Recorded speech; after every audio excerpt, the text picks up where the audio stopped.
Okay, let's see. We've done Blackenstein, Dr. Black and Mr. Hyde, and I've yet to find a black creature from the lagoon, so let's do the Black Exorcist. Or as it's actually called, Abby, but people usually call it Abby the Black Exorcist, since Abby isn't a very specific title. Just saying, the title The Blaxorcist was right there. This is one of the more notable entries in the genre of blaxploitation horror, if anything because of how much Warner Brothers wanted the flick buried. It comes from the great William Girdler, the director of Grizzly, Sheba Baby, and of course 3 on a Meat Hook. That better mean there's gonna be a lounge act in the film, with the plot centered around a woman who, after an archaeological discovery, becomes possessed by a demon, and only a man of God is the one who can exorcise that demon inside of a discotheque.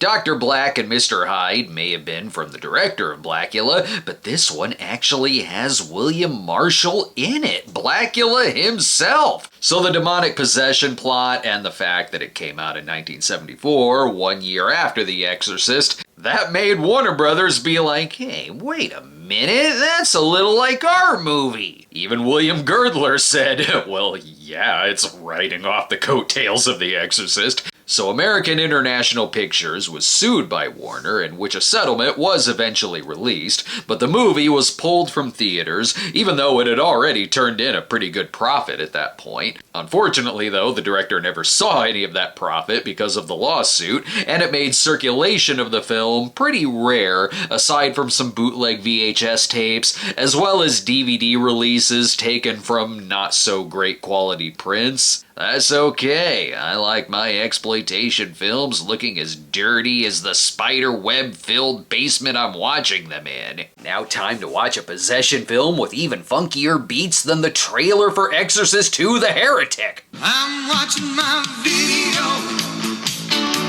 I'm watching my video. Oh, watching my video. Sure looks good to me. And I wasn't kidding when I said that instantly this movie will make you want to dance.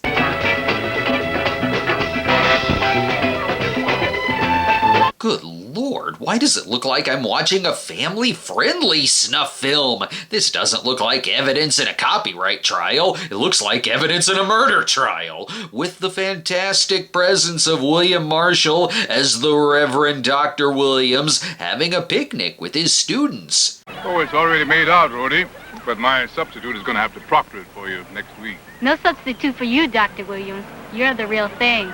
Kissing my ass will not get you an A+. We're a minute in and something is already possessing the film. Hey, come on, it's time for the unveiling. Whoa, did anyone feel that? A demonic force is abducting frames from our film and taking them to hell. The good bishop is on his way to Nigeria to study the Yoruba religion. And when I get back, I'll make sure we win that football championship. Coaching you misfits is part of my community service. They also have a fascination with Eshu, a trickster of Yoruba. Yes, they even go out of their way to claim credit for natural disasters like the epidemics that our mission is going to help the Nigerian people with. And the multiple tornadoes they had during filming. Seriously, they shot this in Louisville, Kentucky during tornado season, where actors had to seek shelter in the hotel. I'm forgetting I'm watching a horror movie and am mainly paying attention to this lecture, like I'm watching an educational reel in class. Are we sure this isn't also a blaxploitation version of an Estes Perkle movie? When will the funky beats come in? Ah, the opening credits. That'll give us a memorable theme song. We'll be by the tomorrow. Oh man, this is my favorite Roger Moore Bond theme. The score is from Robert O'Raglan, composer on Grizzly, but he knows something about these satanic movies. He shot a touch of Satan. But cinematographer William Assman got himself right with God. He shot some episodes of Seventh Heaven. This also comes from co-writer Gordon Cornell Lane, who co-wrote The Get Man with William Girdler. And there will be a lot of Girdler regulars who pop up in this too, while they're looking for religious artifacts in the basement of the public library. There's bound to be some discoveries. Feels like a block of wood. A block of ebony, Doctor. You're holding on to petrified dinosaur shit. We must be very careful opening this high school time capsule. Oh, that trickster issue, always with the fart machines and the spring snakes, not to mention his appearance, looking like it was Marlon Wayans cast as Pazuzu. Meanwhile, thousands of miles away, but probably 2 blocks away, finally we meet the title character Abby, Dr. Williams' daughter-in-law, played by Carol Speed, who took the part after the original actress was let go because she wanted a personal masseuse. That ain't gonna stop you from getting possessed. That's what you get for standing up Lamont at the altar on Sanford and Son. There's no need to say who the other characters are. They're right on the poster. There's her husband, her brother, her friend. Only who the hell is the friend? This character is not in the movie. He looks a little like this guy, only this is just some random dude in a counseling session later. Alright, we're all here getting set up in our new house. Sorry that putting the pots on top crushed all your eggs. We'll get you some more. They seem like they have a nice marriage. Mama, have you ever heard such a heavenly sound? Oh, just your voice in the choir, Angel. Oh, and yours too, Mama Potter. Why is everyone so ass-kissy in this? Abby is also a marriage counselor where she too gets advice. Ain't no sin in being proud of doing a good job, living a good life, and loving a good man. Right on. That ain't gonna help you when werewolves turn up outside. It's okay, the demon is moving so slow, it'll be daylight once he arrives upstairs. Some people use alarm clocks, but that's lame. They ask the demon to start rattling things around in the bedroom to wake them up. What time is it? It's still dark. No, it is not dark outside. This demon is all about sex, too, and voyeurism.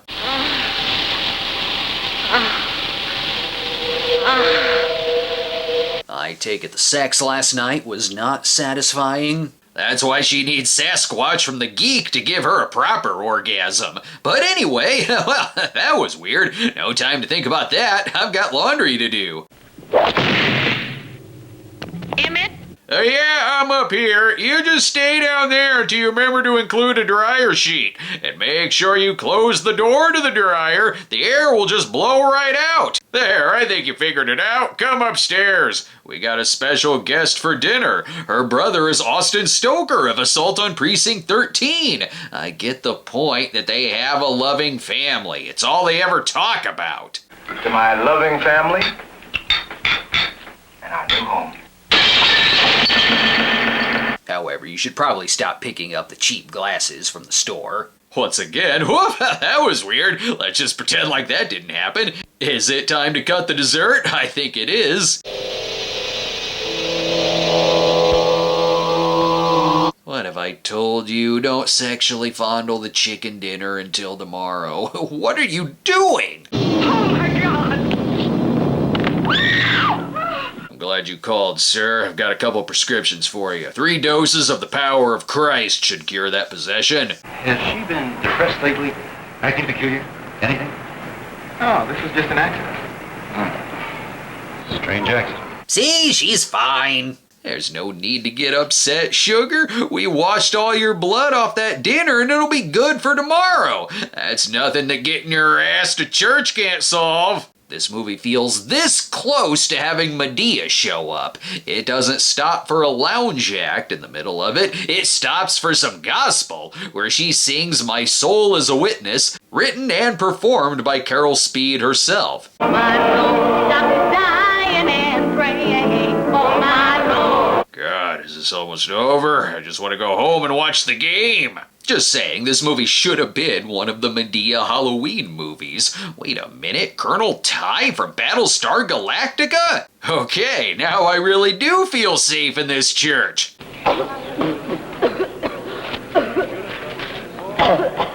Obviously, she's a frackin' Cylon. Let's take a break. I said shut up, goddammit! We've got a convention coming up. Come see us at Cleveland Gaming Classic, September 19th through the 21st in Cleveland, Ohio, where you can get pictures, signed prints, autographed copies of my books, and more. Get your tickets now at GameCleveland.com. We're back. Is it time to wrap up this church service? Hardly. This is the best sermon they've had in years. Only the bishop can help now, but he's still in Nigeria. By that, I mean the offices at American International Pictures. And why are you talking to me shirtless and all sexy like? Well, that was a strange call. Now back to solving some Nigerian murder mysteries. Maybe shaking things up in the bedroom will do the trick. I am black and comely as the curtains of Solomon, O ye daughters of Jerusalem. There's no God that would make that poor excuse of a dick of yours. That's more or less what she says. Oh, come on, Abby. Shit, you ain't got enough to satisfy me. You what the son of a bitch! And then she rode him harder than a badger on a mechanical bull. After that romp, he's gonna turn to her family. You don't understand. Last night, your sister stuffed her fist in my ass so far she tickled the back of my teeth. Oh yeah, she's been known to do that sometimes. It's even affecting her ability to be a proper marriage counselor. I'm gonna take old Long George upstairs and fuck the shit out of him. Abby, we saved that kind of talk for the third counseling session. Luckily, they have an exorcist-like bedroom right on site in case evil things happen. Only, kinkier. You are gonna love and obey me. Christ, Abby, whatever you do, don't stop. Next time we'll just send in a sacrificial old woman to talk to her. Here, the church lady will do the trick. Here we go round, the merry-go-round, the merry-go-round, the merry-go-round. I don't know, possessed Abby seems like an absolute delight. That's why they don't lock the doors and why they just let people walk into the house. Abby is hilarious. We want to see what she's gonna do next. Seriously, why did you just leave her alone in there? I'm not ready to leave you yet. Killing is too much fun. You're going to get it. Probably nothing. He's reacting like he just heard some light footsteps and not this.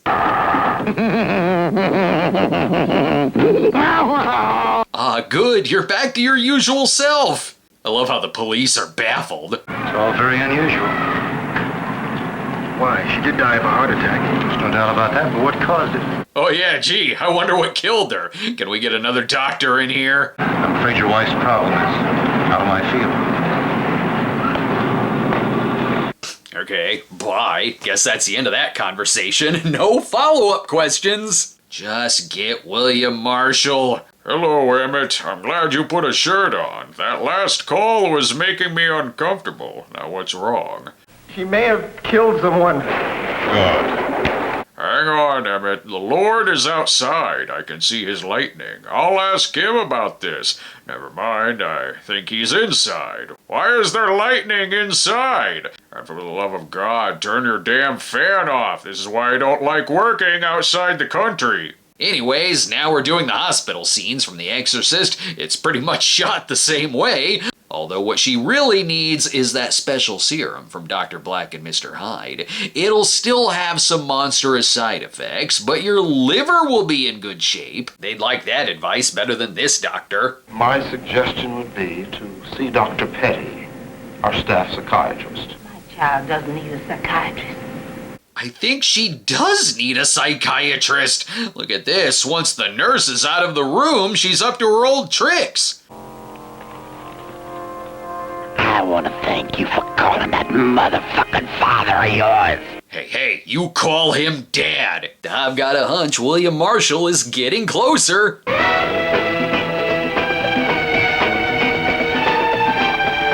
Yes, I thought I spotted the soul plane on the radar. Some of the acting is quite good, even though William Marshall was pretty unsatisfied with the movie since they didn't take a lot of his script suggestions. I'm just saying, we need better security at this hospital.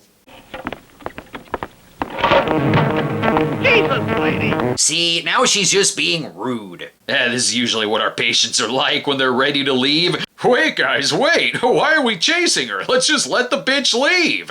What do you expect when your doctor on call is Charles Kissinger, Pa from 3 on a Meat Hook? He's just going to advise you to turn her skull into a bowl. The Williamsons have a lot of catching up to do. So what you're saying In other words, that all the tests prove negative. No, I said you could carry your own damn bags. I absolutely love what you've done with the place, especially the hooker you brought me. You poor thing, you must have been starving to death since I've been away.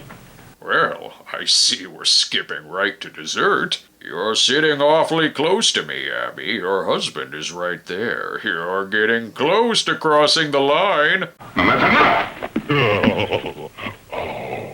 Not nearly enough.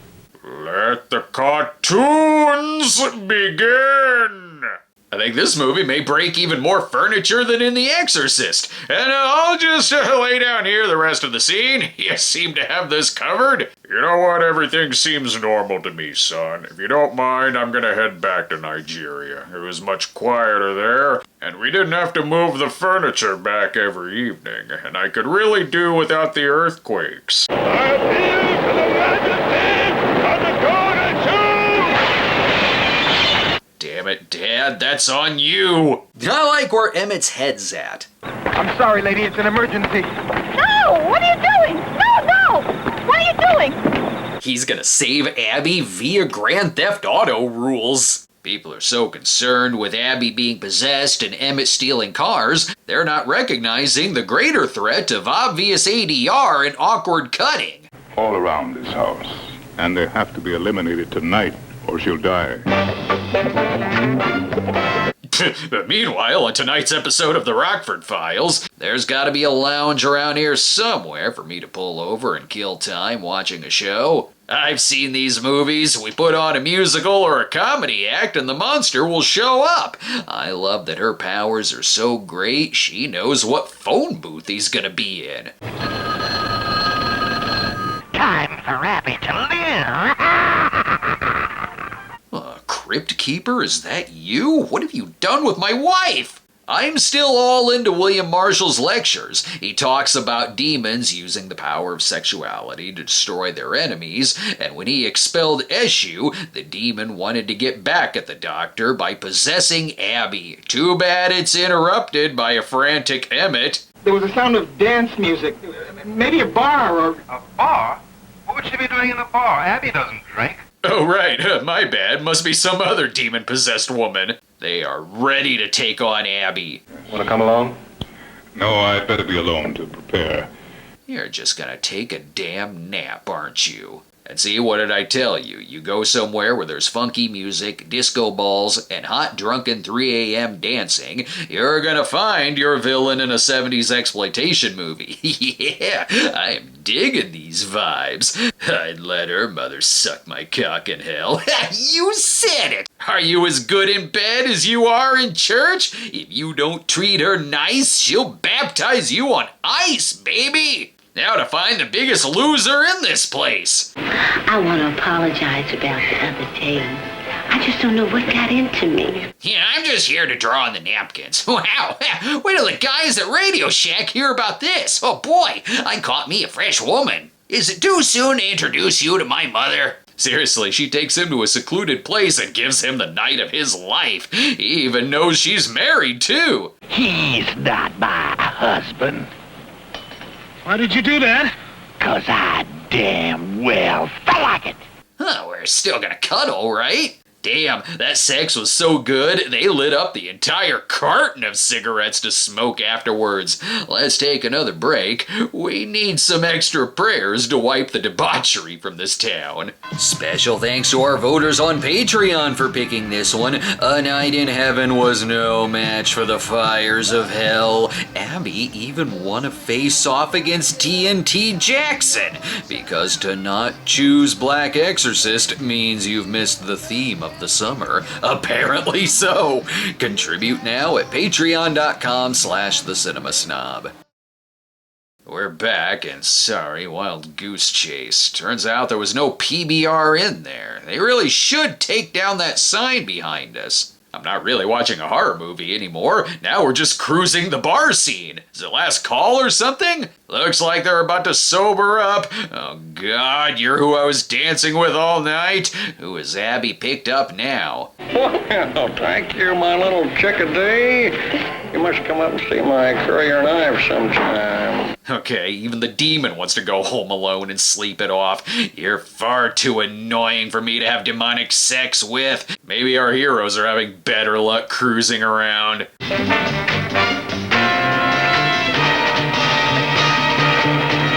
Excellent. The end credit scenes from TV's Black Adam 12. Don't forget, she doesn't drink. Let's go to the place that only serves 7-Up. Luckily, they had her headshot ready. Have you seen anyone throw people out a window with an earthquake or the wind? They could have at least picked a headshot closer to what she looks like in the movie. I think I've seen her. I don't know. Is that Robin Givens? I'm loving the extras. What's with this guy? Don't look at the camera, man. If I look at the camera, I'm gonna flip out. Yeah, keep on moving and grooving. We ain't dancing. We're just killing all the bar ants. I guess Abby is finally out of the restroom. Don't know what she was doing in there, but she's now completely wasted. She's drunk enough to dance with 2 of the Commodores. You know, we're much better in bed than Lionel. This is going into melodrama territory. Abby, have you forgotten our marriage vows? I do mind if you dance with my date. Why don't you let me get the motherfucker what he deserves? What he deserves! You know what? After thinking about it, you can keep my wife. What kind of place is this? Is human sacrifice something they do every night? Damn it, Emmett. I leave you alone for 5 minutes and zombies are trying to eat your brains. Here, firing a couple bullets into the upstairs apartment will get everyone out of here. Even after throwing not 1, but 2 men onto the ground, this guy still wants to bang her. I'm still game if you are, baby. Especially if she uses that voice. I don't need you. I've got Abby. I don't think she wants to board the love train at all. And I'm having trouble following her powers. Come on, move it. You shut up. Ow, Abby, you zapped my spleen! Get the doctor in here to be our sober driver. What do you think of my powers now? Not very much. I've been waiting for you to lead me in with a badass line. Get me a club soda, pickled eggs, and DJ, play my favorite tune, She's Just a Devil Woman by Cliff Richard. Be careful, Doctor. Look, she even put the guy in the painting in the fiery pits of hell. And please, tone down the vulgar language. To carry your holy light into the struggle against the forces of darkness. Darkness? Bullshit! That does it. Arise, my sons. Stand in front of me to be my shield. I must be protected while I do my magic. If they can touch her, that is. Crap, can we move to the non-carpeted floor? The static electricity here is insane. When I give the word, gentlemen, make a damn wish and split her in half. This movie is pretty fun. The very colorful dialogue sells it, and William Marshall brings a dignified presence to scenes where she keeps insulting everyone's dicks. Having the exorcism take place in a dance club is a nice touch. That makes it everything you'd want out of a Blaxploitation Exorcist movie. Though it does look like any minute now an Earth, Wind, and Fire concert is gonna break out, they still keep a lot of Exorcist tropes like, yep, there she is floating now. I don't know why Warner's wanted to pick on this movie specifically. I mean, yeah, it's definitely a ripoff, but it's not like it's the only one. Like how Universal sued over Great White, despite that hardly being the only Jaws ripoff. At least this brings some uniqueness to the ripoff genre. If someone says, hey, remember that movie Abby? I'm not like, oh, you mean that Exorcist knockoff? No, I'm thinking, hell yeah, I know the discotheque Blaxorcist movie. The one where the lights of the dance hall are being powered by Christ himself. And really, everything works out fine in the end. He sprinkles a little salt on her, wears out the batteries in her explosion machine, completely destroys the bar so she'll have nowhere else to go to seduce lonely nerdy guys, and we're good. Let the disco ball do its magic. Or I'm not sure, but I think the disco ball also shrunk down inside Issue's time capsule. Yes, my work here is done. I'm going back to Nigeria. And just so we're clear, I'm not leaving to stick you with the bar tab and the cleanup bill, but you all have it covered, don't you? I haven't converted my money to US currency yet. Is there gonna be some kind of sequel bait? Is she still possessed, or will her mama be possessed? Anyone? I'll take care of everything. Bye, Mama. Nope, don't really know why the scene with them leaving for vacation was there, but at least they're happy, though I know why the title is on the end credits. The movie may be entertaining, but that's still a really lame title. We wanted to remind you what it was called so you'd stop saying Blaxorcist. Now, if you'll excuse me, I'm still looking around for anything called Black Creature from the Lagoon, but maybe I'll just have to settle on the Blummy, Bleprecon, or Blackzilla. The demon will try to tempt you, confuse you. Loyalty. But we must proceed now. Oh, crap. Damn you.